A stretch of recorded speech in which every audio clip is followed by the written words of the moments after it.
Imagine 600 heavily armed militants charging at dawn. But instead of fear, they walked straight into a trap. High above, silent drones were already watching every move. What happened next changed the balance of power in Burkina Faso forever. This is the battle that proved discipline and technology can defeat overwhelming numbers. A new story of defense and security is being written in Burkina Faso, and at the center of it is President Ibrahim Traoré. For many years, the country suffered from violent militant attacks, villages lived in fear, and people were forced to abandon their homes and farms. But now, things are beginning to change. This change is not a miracle and not just words. It comes from discipline, planning, and the smart use of modern tools that give the national army an advantage it never had before. One of the biggest turning points came on the 20th of August, 2025, near Futuri in the east of the country. Before the sun had fully risen, around 600 militants launched a massive attack. Their goal was simple: to scare people, to destabilize the region, and to regain control over an area where they had once moved freely. In the past, such an attack could have been devastating, but this time was different. High above the battlefield, drones circled silently.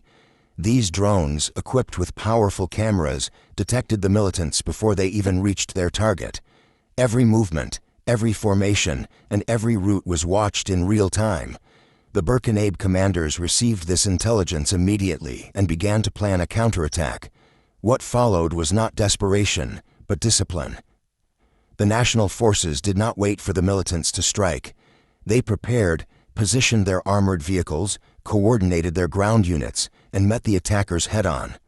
Within hours, over 100 militants were eliminated, including two of their most important leaders, Abu Suleiman, the mastermind of their supply routes, and Abdul Badr, the man responsible for spreading their ideology and recruiting fighters. Their deaths were more than battlefield losses. They tore apart the enemy's ability to organize and inspire.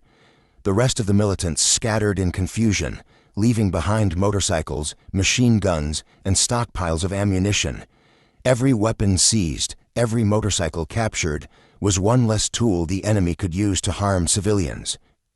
The victory at Futuri was not just about defeating militants. It was about showing that Burkina Faso now holds the advantage. In the past, militants relied on surprise and the vastness of the land.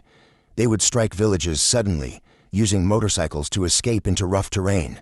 But now, drones see them before they can act, and armored vehicles allow soldiers to move quickly and safely. What used to be fear and retreat has now turned into confidence and control. Since President Traoré came to power, this pattern has been repeated across the country. Village after village, region after region, militant offensives have been stopped. Surveillance drones provide constant eyes in the sky, armored convoys protect soldiers, and disciplined ground forces strike with precision. This combination has turned the balance of power upside down. No longer are the militants the hunters. Now they are the ones being hunted. For ordinary people, the changes are clear. Farmers are returning to their fields. Children are back in school. Markets that were once closed are alive again with voices, laughter, and trade. Security is not measured only by battles won. It is measured in lives that can once again be lived normally. A grandmother selling fruit in the market, a farmer plowing his land, a child walking to class. These are the real signs of victory. The Futuri battle also carries lessons for all of Africa. Across the continent, many nations face the same challenge of militant groups trying to control people through fear. Burkina Faso's success shows that modern problems require modern solutions. It is not enough to send soldiers without tools or intelligence. Technology, training, and leadership must work together. As one proverb says, the bird that flies highest sees the storm first. In Burkina Faso, drones have become those high-flying birds, warning, guiding, and saving lives. Still, this success is not just about machines. Technology is only useful when soldiers are trained to use it with discipline. The Burkina army has invested in training special units who can read drone images, coordinate with ground forces, and adapt their tactics quickly. That is why even against 600 attackers, a smaller but smarter force won with confidence.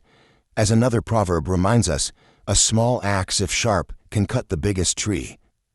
The elimination of Suleiman and Badr struck at the very heart of the militant movement. Without Suleiman, supply lines are broken. Without Badr, recruitment and indoctrination weaken. Militants may find replacements, but time is against them. In that time, communities recover, hope grows, and the authority of the state becomes stronger. Every captured weapon, every seized motorcycle is another step toward peace. Analysts across the region are now pointing to Burkina Faso as a model of modern defense. They note that the combination of drones, armored mobility, and disciplined forces is changing the security landscape of the Sahel. Where militants once acted without fear, now they are losing ground, territory, and influence. And most importantly, the people are beginning to believe again. One villager, interviewed after the Futuri battle, said, "When we hear the drones above us, we know we are not forgotten. We know someone is watching over us." That sense of protection is as powerful as any weapon. It tells communities that their government is investing in their safety, that they are not alone in the struggle. This is why the victory at Futuri will be remembered. It was not just a military success, but a symbol that the tide is turning, that militants are not unstoppable, and that resilience, when guided by vision and strengthened by technology, can win. Burkina Faso's story is still being written, but this chapter shines as proof that even in the face of overwhelming odds, a disciplined and united nation can rise stronger than before.